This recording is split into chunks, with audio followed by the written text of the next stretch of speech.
rilanceremo la Fondazione Canova. Ho detto che il nostro compito è preservare e divulgare l'opera di Canova, ma anche innovare, proprio per portare i giovani a vedere la nostra fondazione e questa bellezza unica.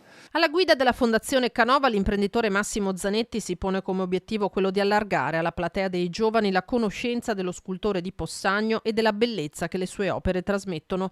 Insieme alla direttrice del museo, Moira Mascotto, il neopresidente ha parlato di conservazione e innovazione. Ho accolto questo incarico con molta responsabilità, perché prendere il posto di Vittorio Sgarbi ci vuole coraggio, perché lui è un grande affabulatore e comunque Vittorio è mio amico, quindi non ho accettato subito perché volevo che ci fosse, ho dato anche altri nomi. Certamente io sono molto più pragmatico di Vittorio e quindi con senso di responsabilità che l'ho sempre dimostrato nella mia vita, è anche un fatto sociale per il territorio e per la città di Possagno.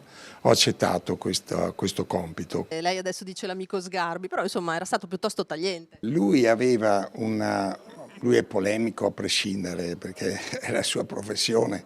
Lui era in scadenza di mandato e quindi il sindaco non è che l'ha mandato via, nessuno l'ha mandato via, è finito il suo mandato e i cittadini di Possagno hanno deciso di cambiare. Il restauro e l'adeguamento sismico dell'ala ottocentesca del museo, un nuovo impianto di illuminazione, la digitalizzazione della gipsoteca, il restauro dei vestiti di Antonio Canova, in programma molte novità. Quello che è invece la visione nuova, la visione strategica è quella di mettere ancora più al centro il visitatore e quindi una serie di servizi, una serie di esperienze che renderanno unica la visita presso il nostro museo. E non da ultima l'acquisizione dell'autoritratto di Giorgione, olio su tela del 1792 di Canova stesso, un quadro che lo scultore volle far credere realizzato proprio dall'artista di Castelfranco.